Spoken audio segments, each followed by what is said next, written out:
Hey everybody, and welcome back to another episode of Dirt Grain Steel. So this evening we're done for the day. We had to dig a small wildlife pond and take out some trees for a food plot for deer.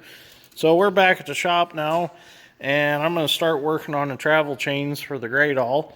Mom went and picked up all my half links, so I have them all now. So I'll be able to put everything back together and see if it'll crawl out of the shop under its own power. So these half links are about 20 bucks a piece. So if and when I ever do the completely redo the whole travel chain system, it's going to be fairly expensive. So I'm hoping maybe the one chain is in really good shape. So I'm hoping maybe sometime along the way I'll come across a drag line, an Inslee drag line that's got the same chains on it. And if the crane's in bad shape and the travel chains are good, I'll be able to salvage the travel chains off of it to throw one on the other side. They'll last a while yet, but as you can see, this one's got quite a bit of wear in it. So, but we have enough pieces now. We can fix the ones that the bushings are broke out of and just the pins in there. We can fix them and get it patched up well enough to use it and play with it for a while and see what we think of it. So I'm going to get started. I've got to get this link out and this link out. We'll put a new one in, and then we'll eliminate just the roller chain links that are in there and make it all back the way it's supposed to be. So first thing I got to do is cut these keepers off, drive the pins out, and then we'll be able to swap the links. So let's get started. We got the Milwaukee die grinder and cut off wheel in it. I'm going to cut these keepers off because they're bent over anyways. And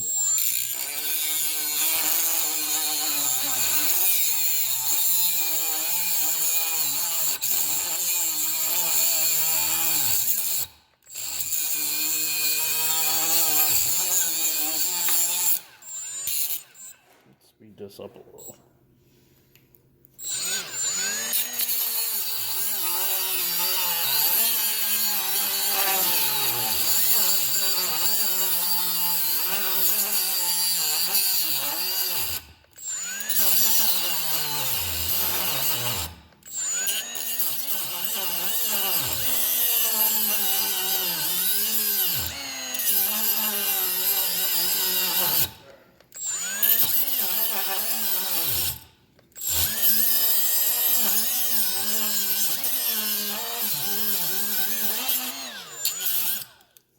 Get our hammer.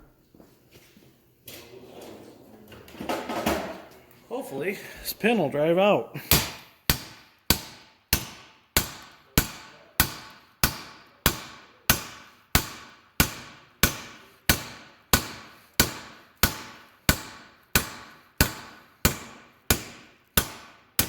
There it goes.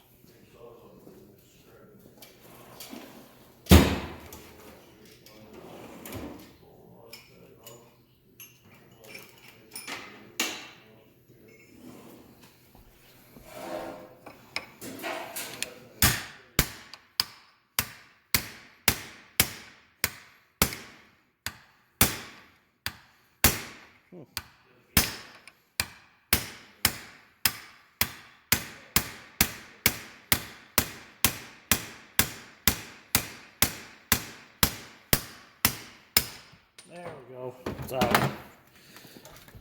So that's apart. Now we'll do that a couple more times and we'll have it all apart. So I've gotten a few links put together here. So basically it's just as simple as taking your pin, putting a link in, sliding the pin in. There's a flat spot on this side. And then turn it over. And let me grab the cutter over now.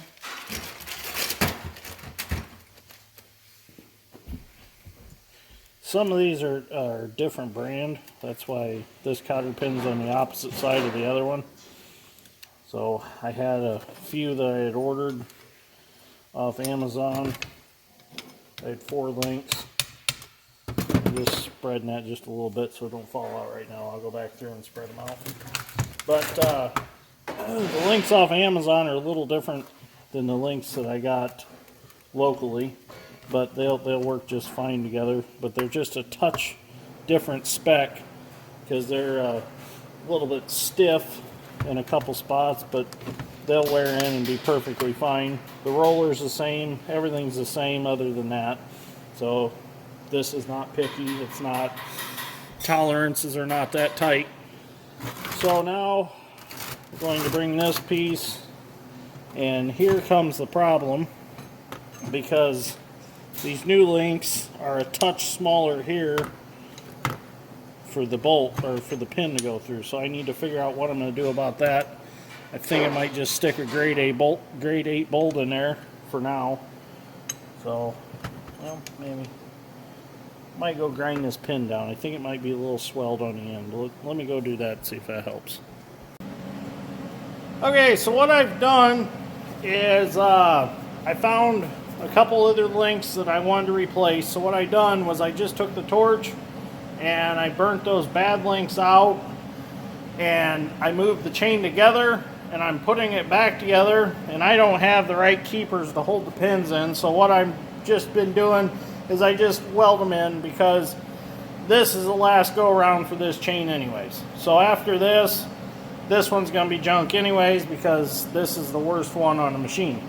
So what I'm doing is, since I've brought it together at a couple different places, I'm going to go to the end of the chain, and that's where I'm going to put all my new links in.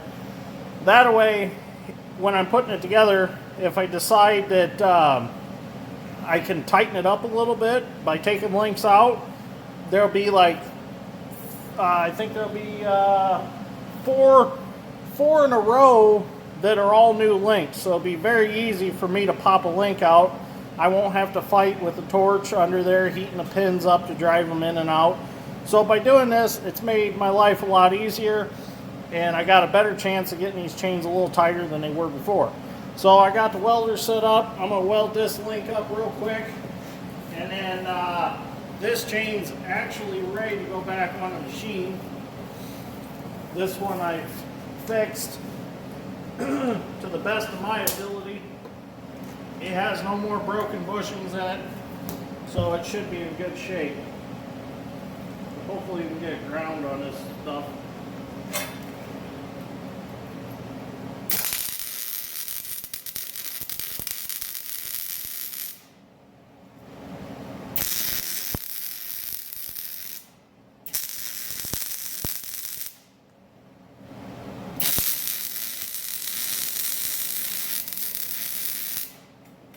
Okay, that pin's not going to come back out of there. Can't find the switch, shut the welder off. So, now the hard part begins. Well, before the hard part begins, I'm going to go fix the other chain real quick, which it's not nearly as much work as this one was. This one I actually had to put just a normal splicer link back in right there just to make it all work. And anywhere that I did have to put a bolt and a nut, it worked real good. It tightened the links back together pretty good, and I just welded the nut so the nut couldn't back off. So with a grade 8 bolt in there, nutted, it should be just as good as the pins that were in there originally. So, and if you break them, you're probably running the machine in a way you shouldn't be, like trying to push against something or something like that. These undercarriages were never really designed to push. You know, if you're trying to take trees out with this machine or something, you should always set with the undercarriage crossways to what you're working on, so you're not pushing on the drive line of these machines.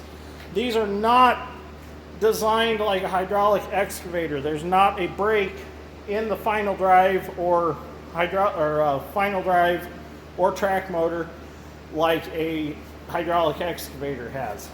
These, if you looked up under them, or any of these travel chain driven undercarriages, if you look up under there, there's still a ring and pinion just like in a pickup truck or a car, and there's a set of dogs in there on each side that lock to keep the undercarriage from moving while you're digging.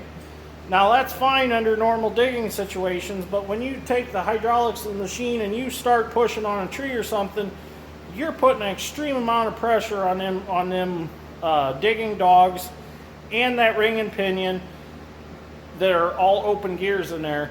And you could really strip off teeth, you could break the digging dogs, you could do a numerous amount of things up in there, or you can break these travel chains. So with this style undercarriage, don't push on stuff unless you're sitting with the undercarriage crossways, so you're actually pushing sideways on the undercarriage, you're pushing sideways on the track frame, and you're not pushing parallel with the tracks. When you're pushing parallel with the tracks, that's making the tracks themselves and the drive line of the machine hold it in place, and that tears things up. So hopefully I explained that well enough. So anyways, I'm going to drag this chain back to the other end of the shop. I'm going to grab the other chain and I'm going to start working on it. We'll see how far we can get.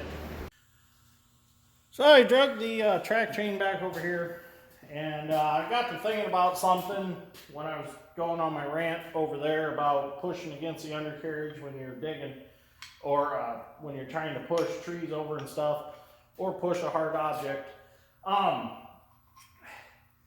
Really, any hydraulic excavator, you really should not push against the undercarriage extremely hard, because you have your hydraulic motor, your hydraulic track motor with the brake pack in it, and that brake pack's holding the final drive while you're pushing. That final drive can't turn. So if you're pushing extremely hard and you have a final drive that's got 8 to 10,000 hours on it, you could potentially explode the planetary packs in that final drive.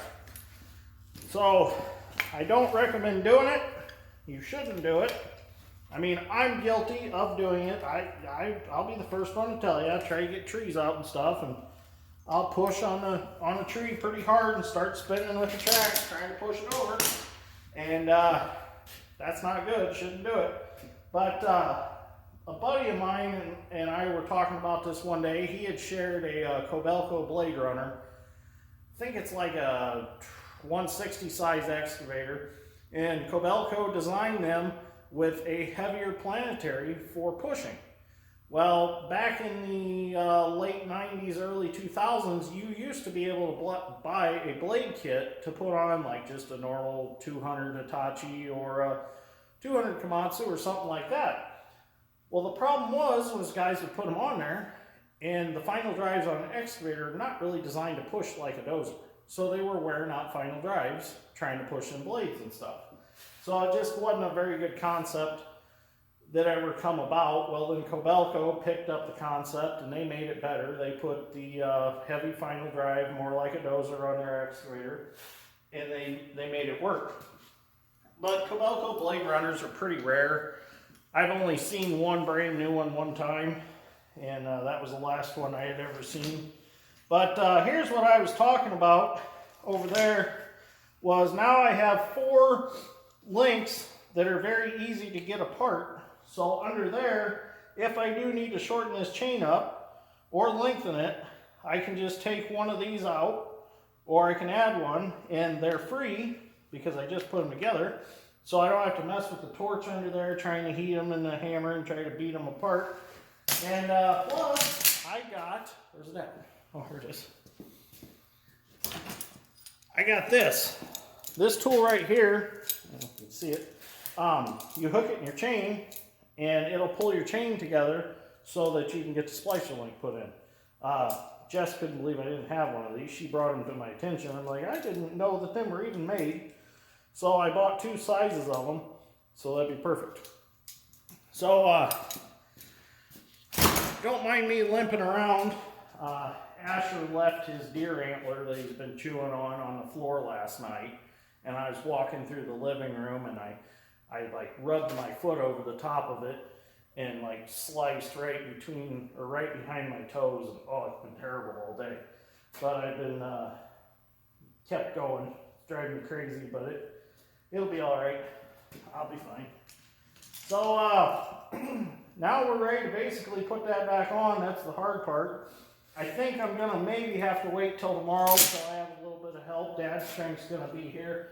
I think we're gonna have to feed it from the front and drag them towards the back and wrap them up around the rear drive sprockets and then put them on. But, you know, I'm pretty tired, so I think I'm gonna go home now.